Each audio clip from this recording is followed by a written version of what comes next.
performance for free and the starting and visit guru. Ada anggaran yang akan diberikan untuk ke semacam ganti itu yang biasanya diterapkan.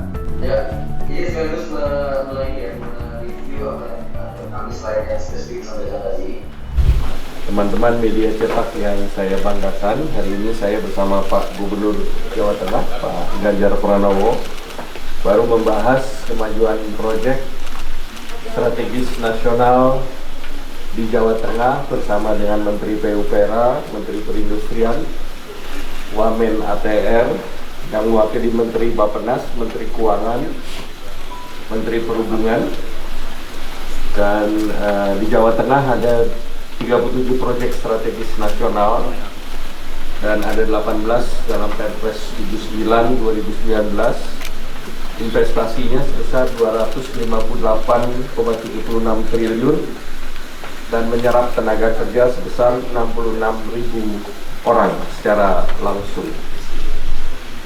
Dan PLSN yang telah beroperasi antara lain Jalan Tol Trans Jawa, PLTU Batang, Waduk Cicaban, Bendungan Randu Gunting, kemudian pengembangan Pelabuhan Cilacap, Bandara di Purbalingga, double track kereta api Jawa Selatan, Bendungan Pidekso, Bandara Ngloram. Sementara PSN yang beroperasi sebagian adalah contohnya Semarang Demak, Ruas Sayung ke Demak.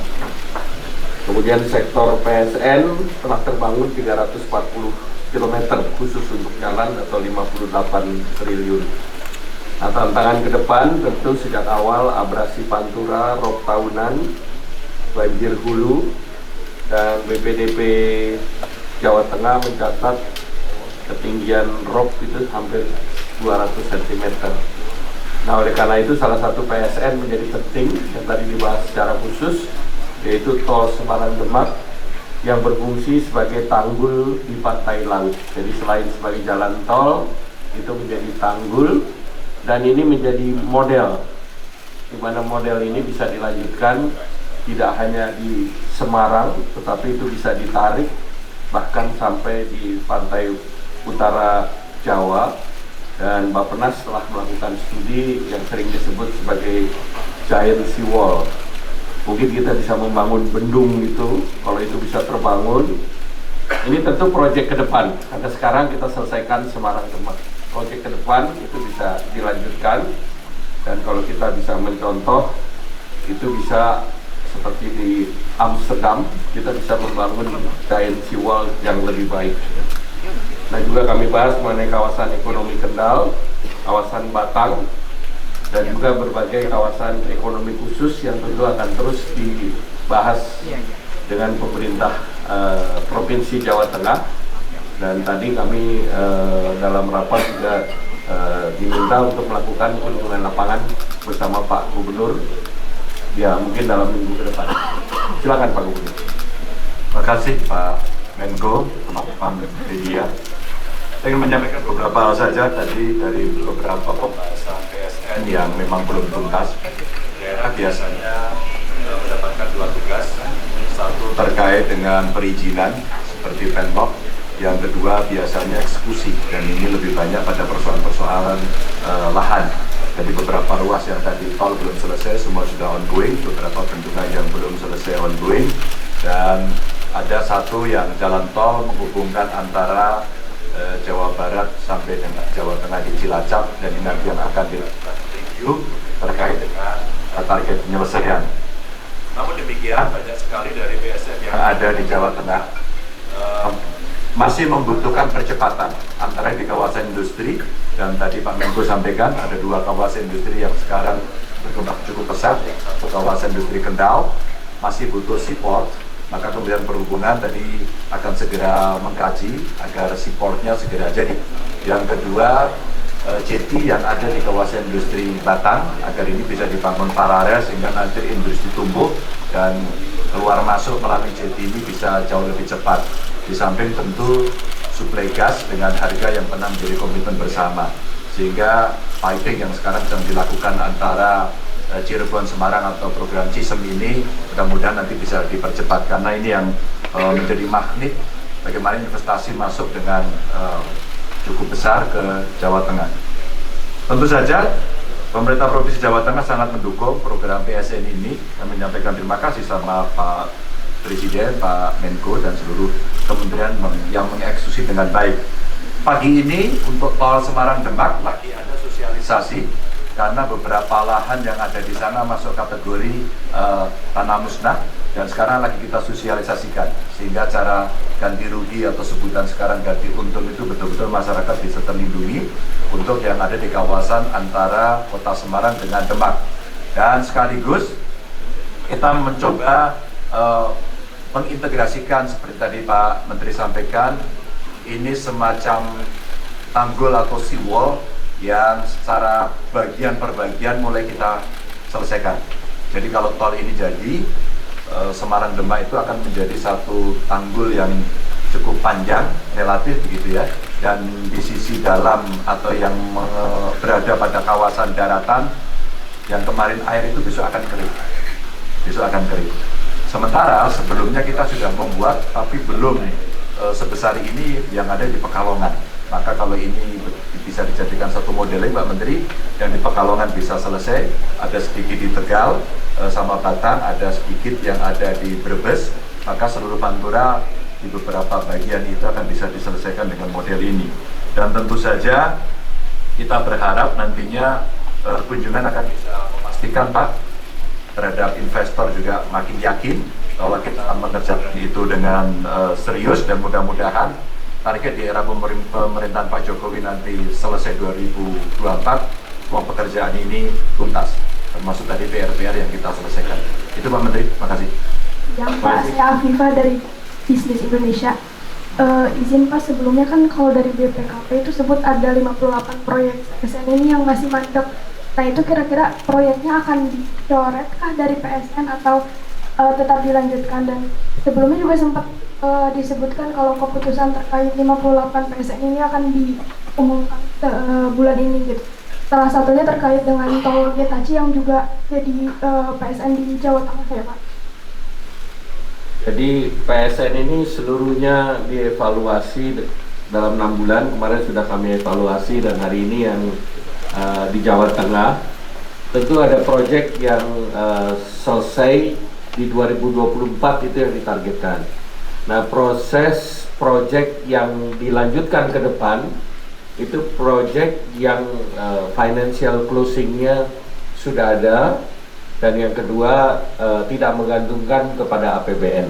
Jadi dengan kriteria tersebut proyek-proyek itu berlanjut. Nah tentu ada beberapa proyek yang menjadi bagian daripada keberlanjutan dari pembangunan yang ada sekarang. Nah tentu proyek-proyek tersebut salah satunya jalan tol yang tadi juga dibahas dengan Menteri PUPera. Kalau sampai 2024 baru selesai Ciamis, belum nyambung ke Cilacap. Dari segi perencanaan tentu semua sudah ada, tetapi dari segi anggaran itu masuk di anggaran 2025 nanti. Nah oleh karena itu anggaran 2025 kan dibahasnya di tahun 2024. Jadi kita sesuaikan dengan siklus yang ada. Demikian. Izin Pak BK, jadi dengan pembangunan yang banyak tadi disebutkan ya, potensi perekonomian kita ke depan berapa besar perkembangannya?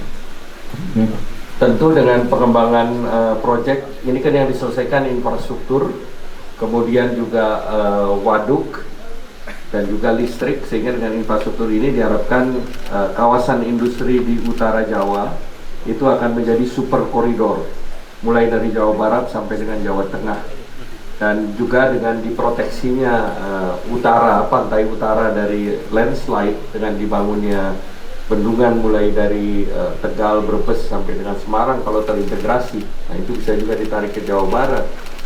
Maka potensi ekonominya luar biasa. Yang kita kejar pertumbuhan ekonomi sesudah 2024 itu kita harus memacu di atas 5,5%.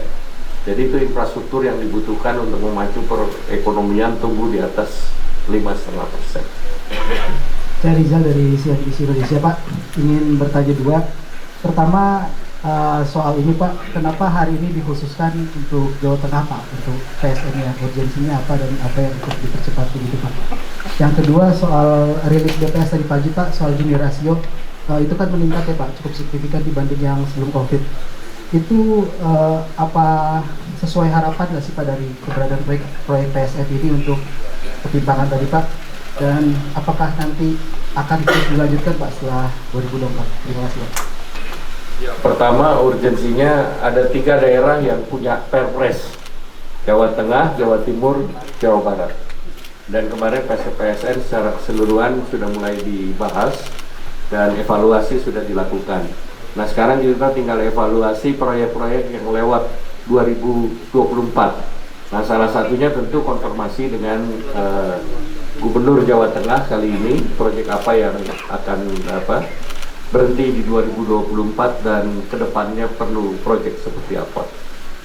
Terkait dengan Gini rasio, tentu infrastruktur dan yang lain didorong agar kita mempunyai rasio lebih baik, dan juga tentu kita terkait dengan kemiskinan, dan kita sudah punya target bahwa kemiskinan ekstrim di tahun 2024 turun mendekati 0.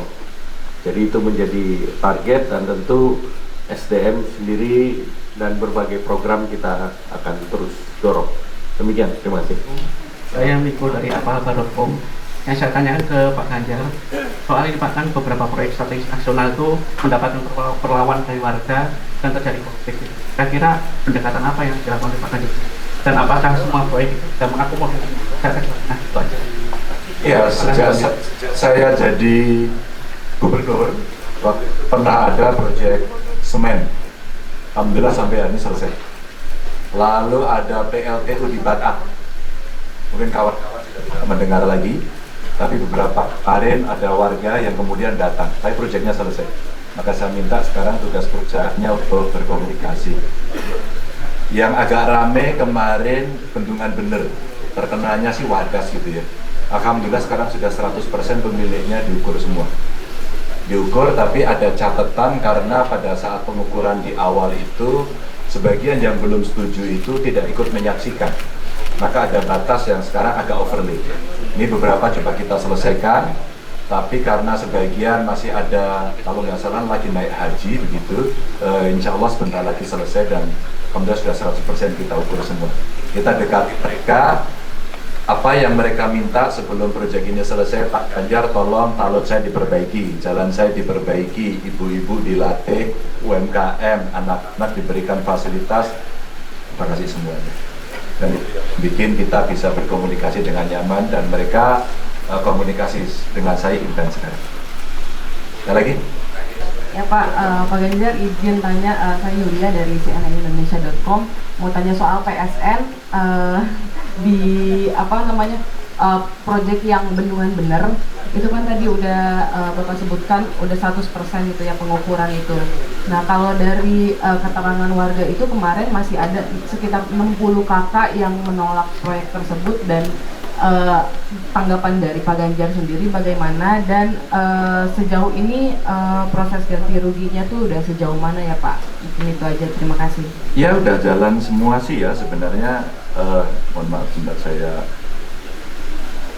baca.